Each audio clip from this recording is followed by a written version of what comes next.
वृता पाते प्रवहा म्यालं ताचदनेन च। इनकी पत्नी पतिव्रता है, पतिव्रत धर्म का पालन करने वाली है। अच्छा, एक बात और आपको बता दें, बहुत काम की बात है माताओं, आपके लिए बता रहा हूं। जितनी भी माताएं हमारी बैठी हैं, धन कौन कौन पाना चाहती हैं ये बताओ पहले। जिन्हें धन की चाह है कि मुझे धन मिले, इतना धन मिले कि हमारा जीवन अच्छे से निकल जाए, हमारे बच्चों का, हमारे पति का जीवन अच्छे से निकल जाए। ऐसे कितने लोग हैं जो धन की चाह रखते हैं? तो हाथ कोई नहीं उठा रहा, लेकिन रखते सब हैं, हाथ कोई नहीं उठा रहा। एक बहुत सुंदर उपाय बता रहा हूं आपको। प्रतिदिन नियम बना लो 15 मिनट शाम के समय अपने पति के चरणों को दबाने का। हाँ, अब बेलन या डंडा से नहीं, हाथों से। हाँ, हाथों से अपने पति के चरणों को दबाने का 15 मिनट का प्रतिदिन का नियम बना लो। इसका ज्योतिषी कारण है। पति के या कोई भी पुरुष हो, उसके घुटने के नीचे का जो भाग है ना, पिंडलियां, इनमें शनि का वास है। और माताओं के कलाई से ऊपर का जो भाग है, हाथ हथेली, इसमें शुक्र का वास है।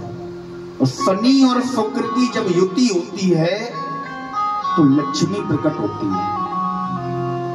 अच्छा, एक उदाहरण भी दें आपको। आपने देखा होगा क्षीर सागर में जिस समय शेष की सैया पर विष्णु भगवान लेटे हैं, तो लक्ष्मी मैया क्या कर रही हैं? चरण वंदना कर रही हैं। लक्ष्मी मैया 24 घंटे चरण दबाती हैं, चरण दबाती हैं अपने पति के, इसीलिए वो लक्ष्मी है। हाँ, गौरा मैया नहीं दबाती, तो गौरा मैया का वही नाम तो लक्ष्मी हो सकता था। प्रभाव केवल पति के चरणों की सेवा का है कि वो धन की देवी बनी बैठी हैं, है ना। इसलिए अगर धन की चाह है, धन को पसंद करते हो, धन से प्रेम करते हो, सुखमय जीवन व्यतीत करना चाहते हो, तो नियम बना लेना मेरी माताओं, अपने पति के चरणों को प्रतिदिन 15 मिनट दबाया करो। लेकिन इतनी हाथ जोड़ के विनती है, दबाना हाथों से ही, है ना, बुलवाते रहते।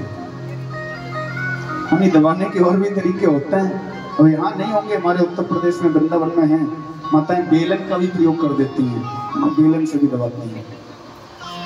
तो महाराज सुदामा जी की पत्नी पतिव्रता है। आइए पुनः चलते हैं उसी भाव पर। सुदामा जी की पत्नी जो है ना, पतिव्रता है, तो नाम है सुशीला। लिखा है ब्रह्मण्य शरण्यश्च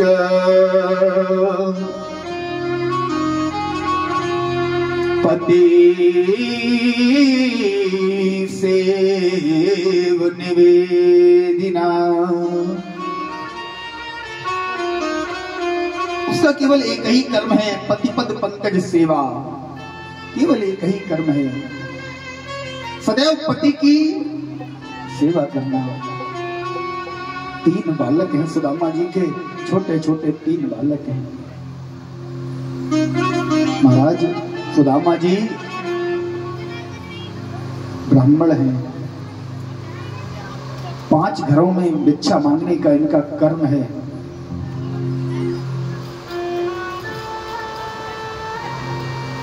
जब ब्राह्मण के 6 कर्म होते हैं महाराज, यज्ञ करना, यज्ञ कराना, विद्या पढ़ना, विद्या पढ़ाना, दान लेना, दान देना। दान देना ब्राह्मण का कर्म है। केवल दान लेते ही ना रहो, देना भी कर्म है ब्राह्मण का। और अन्य लोगों का कर्म क्या है? क्षत्रियों का कर्म क्या है? बोले विद्या पढ़ना, विद्या पढ़ाना, दान केवल देना, लेना नहीं, यज्ञ करना और यज्ञ कराना। अपने कर्म के अनुसार सुदामा जी 5 घरों से भिक्षा मांगकर लाते हैं। लेकिन श्राप के परिणाम स्वरूप कहीं पर किसी किसी दिन बच्चा नहीं मिलती। घर पर लौट कर आते हैं, सुशीला मैया के सामने जो भी इच्छा आती है उसे रख देते हैं। मैया उसे पकाकर अथवा अधपका बालकों को खिला तो देती है, लेकिन बालकों की भूख नहीं मिटती महाराज। सुशीला मैया बार बार अपने पति परमेश्वर से केवल एक ही बात कहती हैं, बोले स्वामी कुछ तो ऐसा उपाय करो, कुछ तो इसका समाधान निकालो।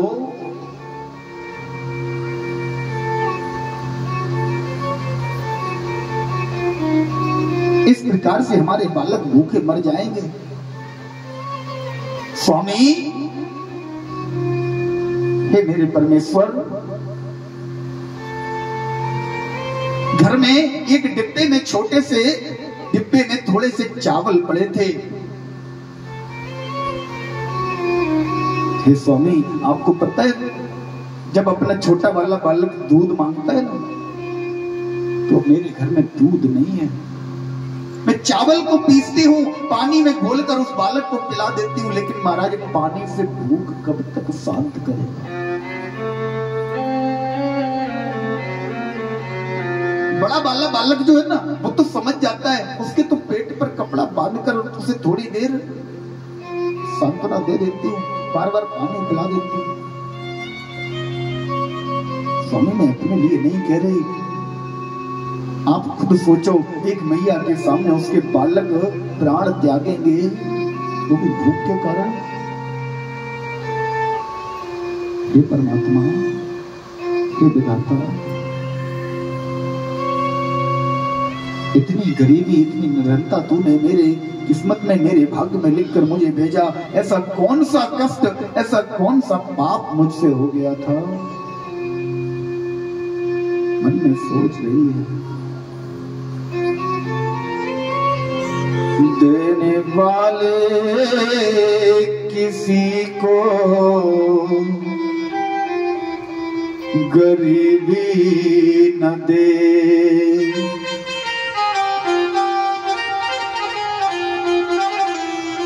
देने वाले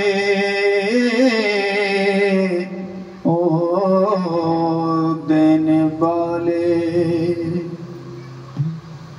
देने वाले किसी को गरीबी न दे। मौत दे दे मगर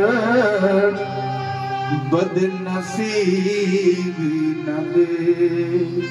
हे परमात्मा, इससे अच्छा तो तू मुझे उठा ले। किसी ने सही कहा है महाराज, गरीब के घर में तो मौत भी देर से आती है। तब तक कफन का पैसा जो होता है ना, कफन के लिए वो दवाइयों में खर्च हो जाता है। कफन के लिए रखा हुआ पैसा दवाइयों में निकल जाता है, तब तक मौत ही नहीं आती। हे परमात्मा,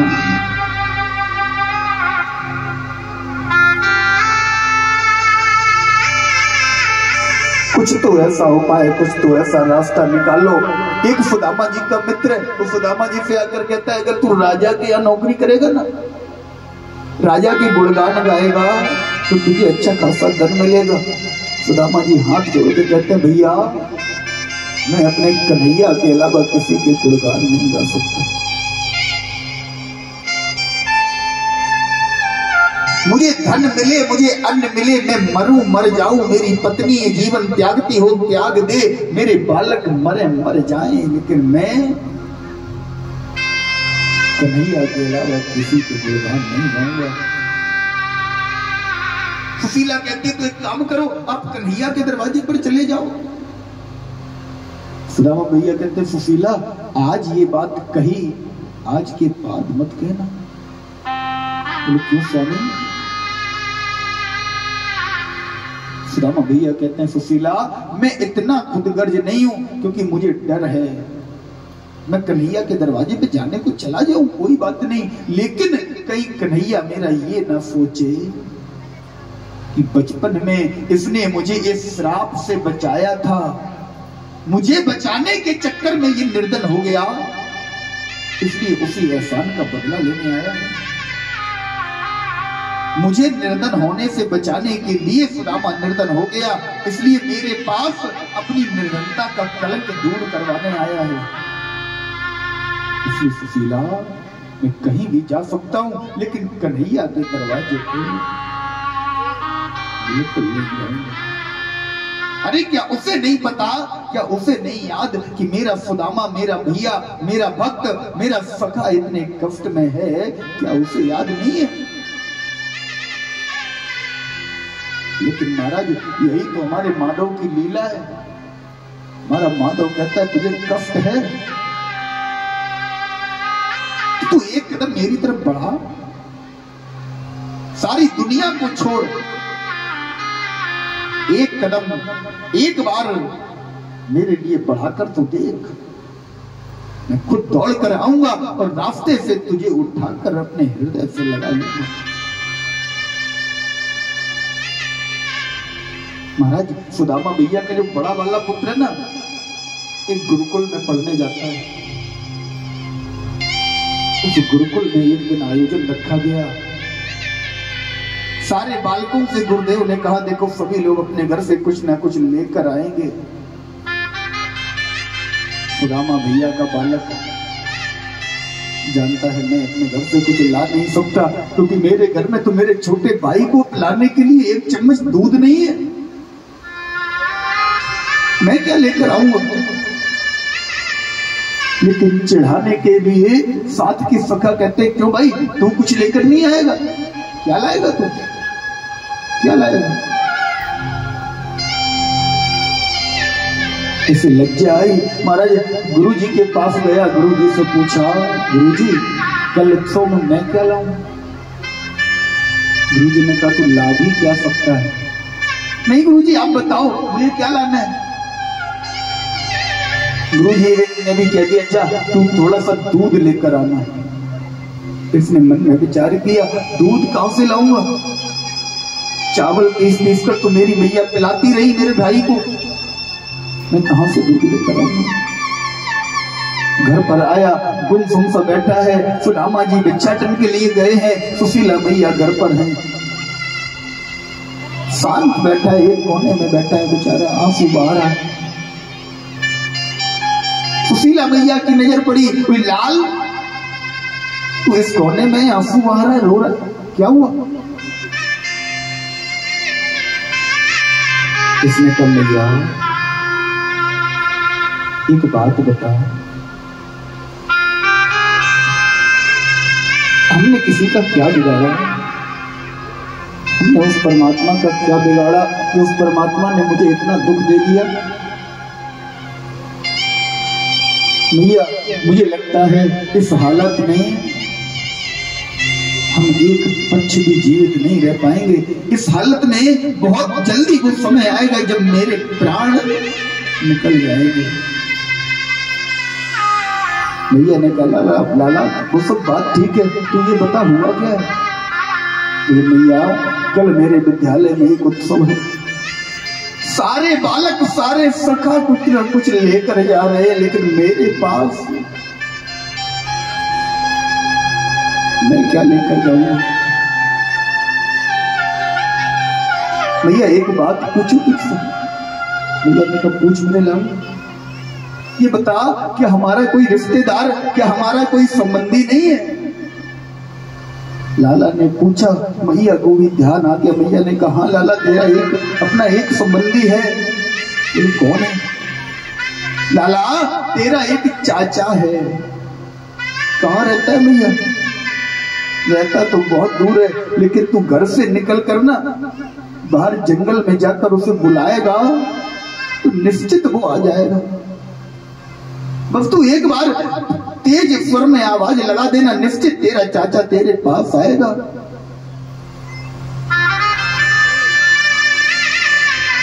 इस बालक ने पूछा, भैया नाम क्या है? उसका नाम कन्हैया। भैया ने बता दिया। ये बालक प्रसन्न हुआ कि शायद मेरा कन्हैया चाचा आज मेरे काम आएगा, मेरी आज गुरुकुल में इज्जत रख लेगा, मेरी लाज रख लेगा, मेरी हंसी नहीं होगी, मैं भी थोड़ा सा दूध लेकर जा पाऊंगा। आज जंगल में निकल गया, मन में विश्वास है मेरा कन्हैया चाचा बस आएगा। आवाज लगाई कन्हैया चाचा, कन्हैया चाचा, कन्हैया चाचा। जैसे ही आवाज लगाई प्यारे, मेरा कन्हैया मेरा माधव एक छोटी सी धोती पहनकर, एक बगलबंदी बांधकर, हाथ में लकड़ी लेकर, सिर पर मोर पंख लगाए, पगड़ी बांधे, उस बालक के सामने खड़ा हो गया, प्रकट हो गया। बालक से पूछा, बता लाल क्यों बुलाया तूने मुझे, क्या दिक्कत है? बोले चाचा मैंने सुना है तुम्हारे पास 1.25 लाख गौएं हैं, क्या मुझे एक चम्मच छोटा सा केवल दूध मिलेगा? कन्हैया की आंखों से आंसू आ गए।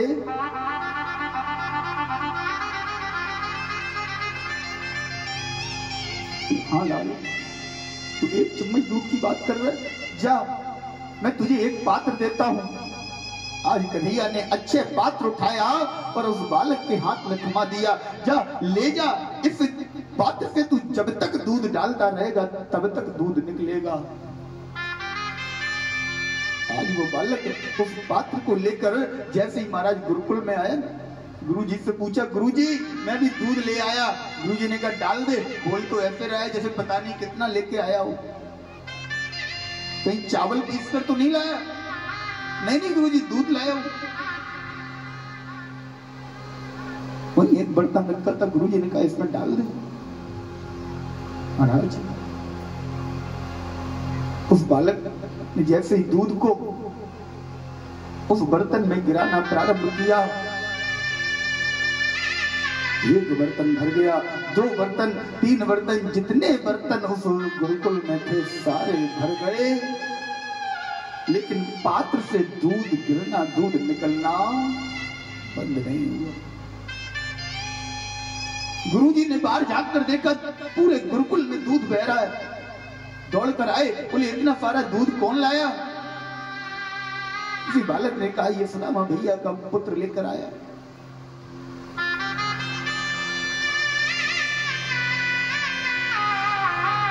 महाराज सुदामा भैया का पुत्र लेकर आया। गुरुजी दौड़कर आए, बोले कहाँ है दूध, कहाँ तू लेकर आया? उस बालक ने दिखा दिया, देखो गुरुदेव इस बर्तन में लेकर आया। जैसे ही गुरुजी ने बर्तन को हाथ में लिया, समझ गए ये कन्हैया का अच्छे पात्र है, ये सिवा कन्हैया के कोई दे ही नहीं सकता। कन्हैया का अच्छे पात्र है। महाराज आज गुरुदेव उस बालक के चरणों में लेट गए। बोले लाला ये पात्र तुझे किसने दिया? बोले मेरे चाचा ने। कौन है तेरा चाचा, कहाँ रहता है? बोले ये तो मुझे नहीं पता कहाँ रहता है, लेकिन उसका स्वरूप इतना सुंदर है, इतना सुंदर है कि एक बार देखो तो महाराज नजर हटाने का मन नहीं करता।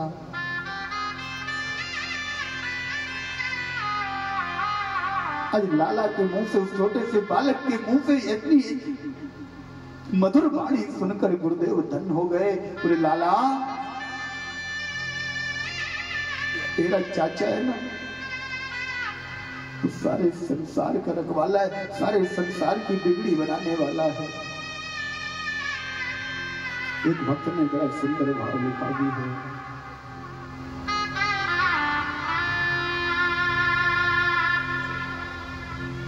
मेरा आपकी कृपा से।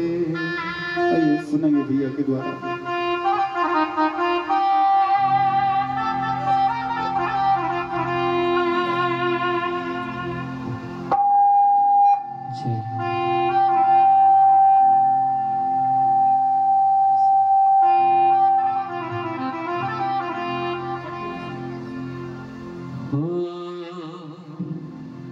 मेरा आपकी कृपा से सब काम हो रहा,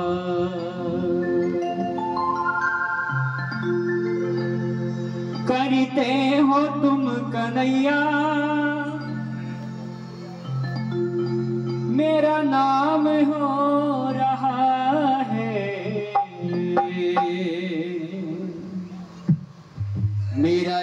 आपकी कृपा से सब काम हो रहा है। मेरा आपकी कृपा से सब काम हो रहा है। मेरा आपकी कृपा से सब काम हो रहा है। मेरा आपकी कृपा से सब काम हो रहा है। करते हो तुम कन्हैया मेरा नाम हो रहा है। करते हो तुम कन्हैया मेरा नाम हो रहा है।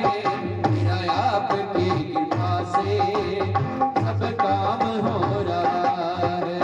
मेरा आपकी कृपा से सब काम हो रहा है।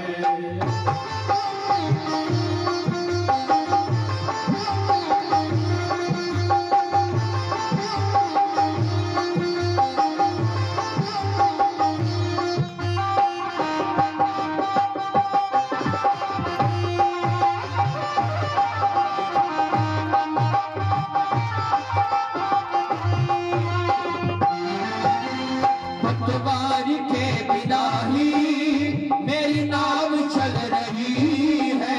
पतवार के बिना ही मेरी नाव चल रही है।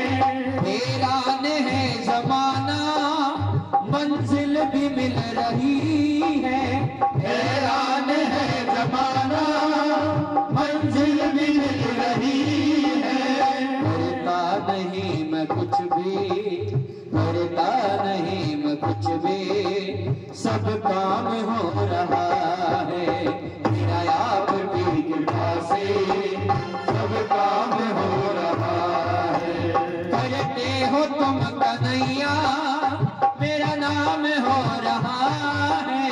करते हो तुम कन्हैया मेरा नाम हो रहा है। मेरा आपकी दया से सब काम हो रहा है। मेरा आपकी दया से सब काम हो रहा है।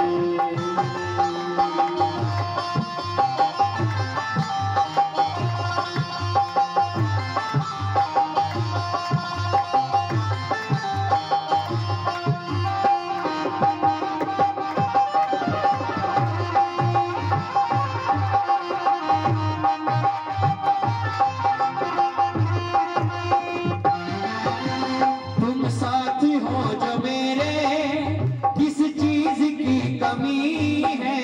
तुम साथ हो जो मेरे किस चीज की कमी है। किसी और चीज की अब दरकार ही नहीं है। किसी और चीज की अब दरकार ही नहीं है। तेरे साथ से गुलाम अब, तेरे साथ से गुलाम अब गुलफाम हो रहा है। मेरा आपकी दया से सब काम हो रहा है। करते हो तुम कन्हैया मेरा नाम हो रहा है। करते हो तुम कन्हैया मेरा नाम हो रहा है। मेरा आपकी कृपा से सब काम हो रहा है। मेरा आपकी कृपा से सब काम हो रहा है। मेरा आपकी कृपा से सब काम हो